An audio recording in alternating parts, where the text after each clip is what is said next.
ओम शांति। ये समय है खुद को पद्मा पदम भाग्यशाली भव का वरदान देने का। ये समय है खुद के भाग्य के सितारे को चमकाने का, पूरे कल्प कल्प के लिए। तो हमें इस समय को सफल करना है। बाबा कहते हैं ये संगम युग पूरी तरह से सफल करो, ताकि आने वाले कई जन्मों तक किसी भी चीज का अभाव, प्राप्ति का अभाव कभी न रहे, कभी न आए।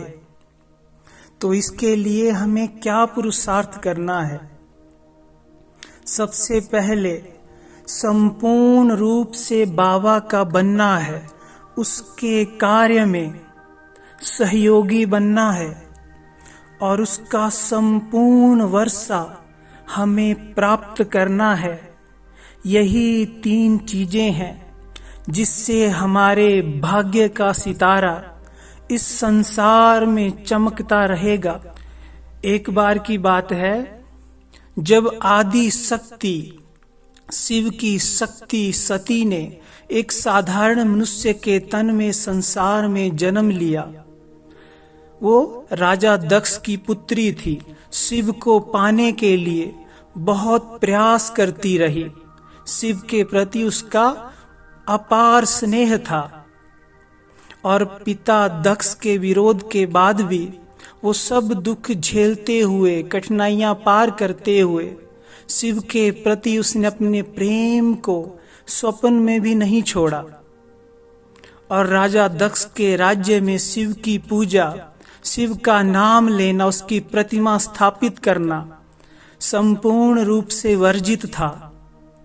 लेकिन फिर भी वो शिव को अपना सर्वस्व मान चुकी थी, उनकी ओर खिंचती जा रही थी, उनके प्रेम में सब कुछ भूल गई थी और शिव को कहती थी कि अब आप भी मुझे अपना बना लो, मुझे यहां से ले जाओ।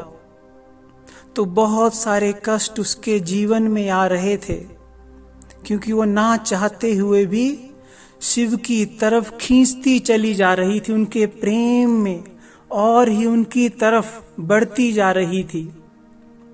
तो ये देखकर नंदी शिव से आग्रह करते हैं कि ये हे भगवान, अब सती को अब अपना बना लो, उसका ये दुख अब हमसे नहीं देखा जाता। तो शिव मुस्कुराकर कहते हैं कि अभी वो समय नहीं आया है, मैं उसे तब तक अपना नहीं बना सकता हूं जब तक वो खुद को जान नहीं लेती। अगर मैं उसे अभी अपना बनाता हूं तो वो संसारिक परिस्थितियों को पार नहीं कर पाएगी।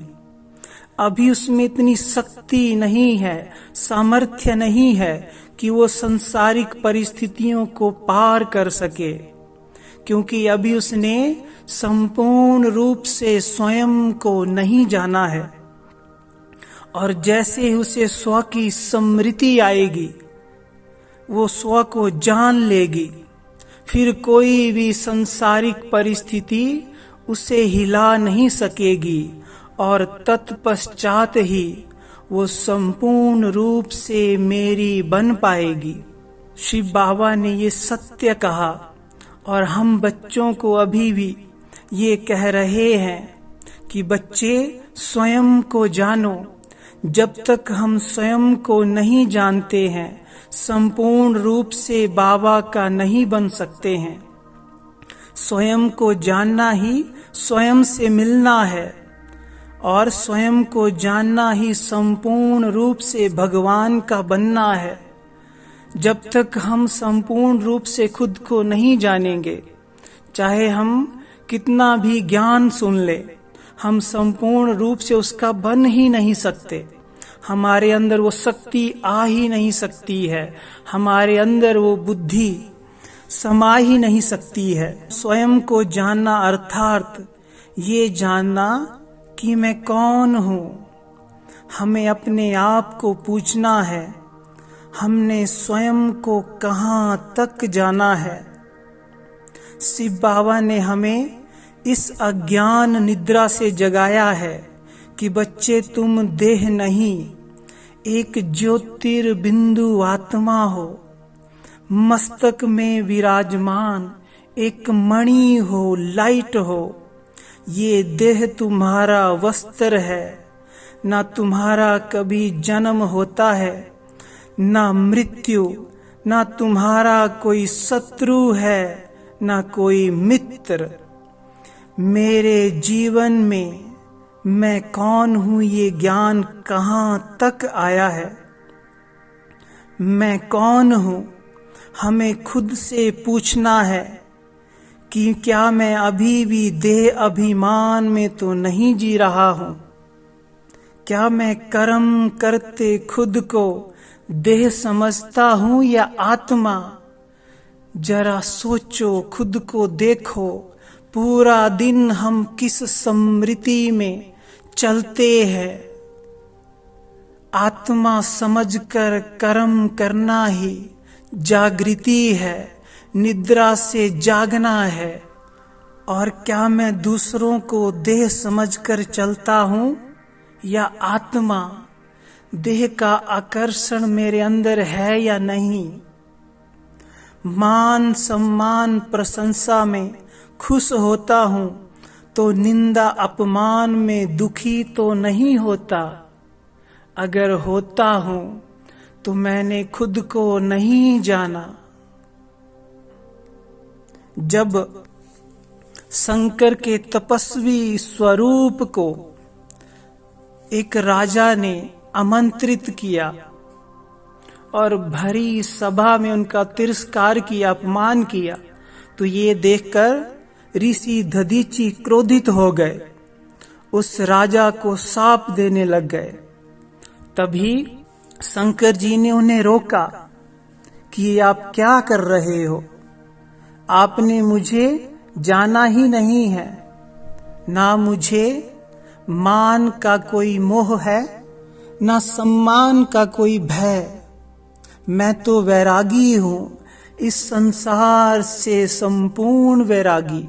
हमें खुद को देखना है, खुद को जानना है, अर्थात मैं आत्मा हूँ। और इस ज्ञान को सुनकर, समझकर इसका पालन करना है, इसकी स्मृति में जीना है।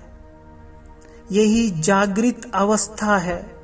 आत्मा समझकर कर्म क्षेत्र पर पाठ बजाना और सदैव दूसरों को भी आत्मिक दृष्टि से देखना। मान अपमान दुख सुख के खेल से उपराम रहना। न मान की इच्छा, न अपमान का दुख, न भय। यही है खुद को संपूर्ण जानना। मैं आत्मा हूँ। हमें अब इस सत्य में जीना है। बाबा मिलन सद्गुरु बार को हुआ और बाबा ने क्या कहा कि बाबा की शक्तियां उन्हीं आत्माओं के साथ चलती हैं, उन्हीं आत्माओं के आगे प्रत्यक्ष होती हैं, काम करती हैं, जो आत्मा समझकर चलते हैं, इस स्वमान में रहते हैं कि मैं आत्मा हूँ। जहाँ स्वमान नहीं है वहाँ क्या है? देह अभिमान। तो सबसे सरल विधि है स्वयं के देह अभिमान को मिटाने के लिए स्वमान का अभ्यास करना। सबसे सरल विधि है। और बाबा ने क्या कहा कि बच्चों के आगे परिस्थितियां आती हैं, लेकिन जो बाबा ने बच्चों को जन्म लेते ही अपनी सर्व शक्तियां दी है, वो समय पर काम नहीं करती है। कारण है देह अभिमान में हम जी रहे हैं, और जहाँ देह अभिमान है बाबा की शक्तियां हमसे दूर हो जाती हैं, हमारा ऑर्डर नहीं मानती है। कोई परिस्थिति हमारे सामने आई तो सबसे पहले सामना करने की शक्ति, और फिर सहन करने की शक्ति, और समाने की शक्ति। तो ये कब आएगी? जब हम मैं आत्मा हूँ इस स्वमान में स्थित रहेंगे और इससे भी बड़ा सम्मान बाबा ने क्या बताया कि तुम सर्वशक्तिवान के बच्चे मास्टर सर्वशक्तिवान हो, इस सीट पर हमेशा स्थित रहो, तो कभी हो ही नहीं सकता कि परमात्मा द्वारा दी गई शक्तियां तुम्हारा ऑर्डर ना माने। ये कभी हो ही नहीं सकता। बाबा ने चैलेंज किया। तो हम उस मुरली को दोबारा पढ़ें कि अगर परिस्थितियां हमारे ऊपर हावी होती हैं, हम बार बार परिस्थितियों में हार रहे हैं, खुद को परिवर्तित नहीं कर पा रहे हैं, तो इसका मतलब क्या है? हमने मैं कौन हूँ ये संपूर्ण रूप से जाना नहीं है। जब से हम इसे जानेंगे, हालांकि एक दिन में कोई भी इस पाठ को पक्का नहीं कर सकता है, लेकिन हमें हर रोज इस अभ्यास को पक्का करते जाना है। कुछ समय इस अभ्यास में हमें प्रतिदिन बिताने हैं। बाबा ने कहा है 1969 की मुरली, पहली ही मुरली में बाबा ने कहा कि बाप समान बनना है, व्यक्त भाव में भी अव्यक्त रूप से अव्यक्त स्थिति में आओ, तभी संपूर्णता के नजदीक आ सकोगे। तो ये हमें अब पक्का करना है, इस जागृति में रहना है कि मैं कौन हूँ, और देह अभिमान की निद्रा को, अज्ञान को छोड़ते जाना है। जैसे ब्रह्मा बाबा ने कितना अभ्यास किया कि मैं कौन हूँ, और जब उनका ये पाठ पक्का हो गया कि मैं कौन हूँ, तो उनके लिए सब कुछ सरल हो गया, सहज हो गया। चाहे योग की बात करें, चाहे ज्ञान की गुह्यता की बात करें, चाहे परिस्थितियों में अचल अडोल रहने की बात हो, सब में वो पास हो गए। तो मुख्य अभ्यास हमें क्या करना है कि मैं कौन हूँ, इस अभ्यास को बढ़ाते चलो, इसकी स्मृति में, इसके अभ्यास में, इसके अनुभूति में जीते चलो, बढ़ाते चलो। एक भाई से हमारी मुलाकात हुई थी कुछ समय पूर्व। तो वो कुमार थे, काफी साल से ज्ञान में थे। तो इसी बात का चिंतन हो रहा था कि मैं आत्मा हूँ, इसे हमें पक्का करना है। तो उन्होंने अपना मत रखा कि मैं आत्मा हूँ, इसमें जीना, इसमें स्थित होना बड़ा मुश्किल है। तो ये मुश्किल किन आत्माओं के लिए है? जो अपनी बहुत सारी शक्ति वाचा के द्वारा नष्ट करते हैं। बाबा ने भी ये कहा है कि वाचा को सोच समझकर यूज करो, इसे व्यर्थ नहीं जाने दो, क्योंकि आत्मा की शक्तियां सबसे ज्यादा क्षीण होती हैं वाचा के द्वारा। तो हमें इन शक्तियों को अपने अंदर भरना है, और जितनी हमारी मन की शक्तियां बढ़ती हैं, साइलेंस की शक्ति बढ़ती है, हमारे लिए ये अभ्यास सरल होता जाता है कि मैं कौन हूँ। क्योंकि साइलेंस हमारे मन के लिए बहुत बड़ा मरहम है, हमारे संकल्पों को निखारता है, हमारे अंदर क्रिएटिव एनर्जी पैदा करता है, जिससे हमारी इमेजिनेशन, हमारे संकल्प बहुत शुद्ध होने लगते हैं। तो कभी हम इस पर भी क्लास करेंगे, साइलेंस की शक्ति के कमाल के ऊपर। तो अभी जो हमने अभी आपको बात सुनाई, इसका भाव यही था कि अगर आत्मिक स्थिति में रहना कठिन लगता है, तो हमारे मन में शक्तियों की कमी है, पवित्रता की और शांति की शक्ति की कमी है। ये शक्तियां कैसे बढ़ती हैं? हमारा जीवन बाबा के जो धारणाएं हैं उन पर पूर्ण रूप से चलता रहे, खान पान की शुद्धि, आचरण की शुद्धि, और हमारा मन शांत रहे। शांत रहेगा साइलेंस की शक्ति के द्वारा। तो जितना जितना मन में शक्तियां इकट्ठी होंगी, वेस्टेज कम होगी, उनका व्यर्थ यूज कम होगा, हमारे अंदर स्वतः ही ये शक्ति आ जाएगी खुद को देखने की, अनुभव करने की कि मैं तो एक चमकती हुई मणि हूँ।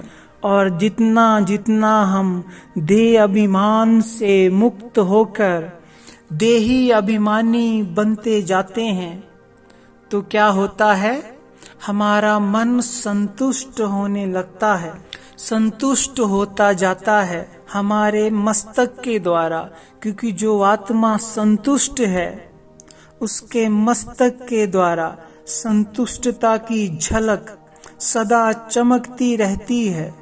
और ये भी बहुत बड़ी सेवा है, सदा संतुष्ट रहना, स्वयं से भी, हर प्राप्ति से, हर जीवन में जो भी वस्तु है, चीज है, संबंध है, अपने जीवन से संपूर्ण रूप से संतुष्ट होना।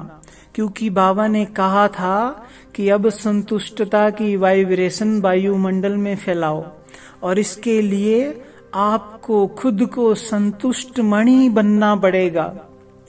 चाहे आप किसी को ज्ञान मत सुनाओ, सिर्फ संतुष्टता के गुण को संपूर्ण रूप से धारण कर लो, तो क्या होगा, कोई भी उदास आत्मा आपको देखेगी, वो भी मन ही मन खुश हो जाएगी, सिर्फ आपकी एक झलक से उसकी उदासी मिट जाएगी। तो हमारे जीवन में, सबके जीवन में कोई ना कोई परेशानी, अभाव कलयुग में जरूर है जो हमें पीड़ा देता है, लेकिन बाबा ने कहा कि मैं आपके साथ हूँ, मैं हूँ तो क्या है, सर्व प्राप्तियां तुम्हारे साथ है।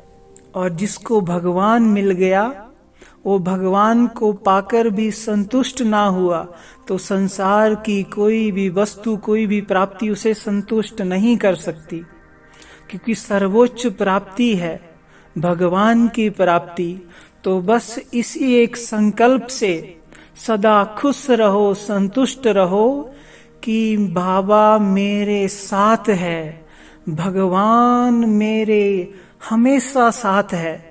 बस इसी खुशी में रहो और खुद को संतुष्ट कर लो कि मेरे जीवन में जो कुछ भी है मैं उससे संतुष्ट हूँ, मैं भरपूर हूँ।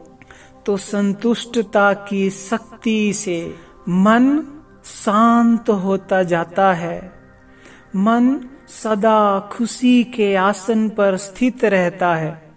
और ये ही गुण, ये हमारे जो छोटे छोटे गुण हैं, संतुष्टता, मौन, साइलेंस, जितना हम इनका अभ्यास करते हैं उतना ही हम अपने अंदर में और ही गहरा उतरते जाते हैं। हमें अगर शिव बाबा का संपूर्ण रूप से इस जीवन में बनना है, और उसका संपूर्ण बनना अर्थात उसके संपूर्ण वर्षे का अधिकारी बनना और अपने को भाग्यशाली भव का, श्रेष्ठ भाग्यशाली भव का वरदान देना। तो ऐसा कब होगा, जब हम खुद को संपूर्ण रूप से जानेंगे और उस स्थिति को जीवन में लाएंगे, तो हम बाबा से सर्वस्व प्राप्त कर सकेंगे। अगर देह अभिमान में जीते रहेंगे, अगर पहली ही बात को पक्का नहीं कर पाएंगे, देह आकर्षण में जीते रहेंगे, दूसरों को देह देखते रहेंगे, मान अपमान सम्मान प्रशंसा के चक्की में पिसते रहेंगे, तो क्या होगा, हम बाबा के नजदीक जा ही नहीं सकते। बाबा हमें 100%, 100% सेवाओं में यूज नहीं कर सकता है, क्योंकि देह अभिमान है। और देह अभिमान के आने से बहुत सारी छोटी मोटी कमजोरियां, विकार हमारे अंदर प्रवेश करने लगते हैं।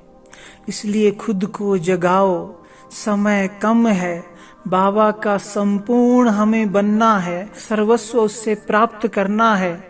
और संसार को भी जगाना है तो पहले खुद को संपूर्ण रूप से जगा दो।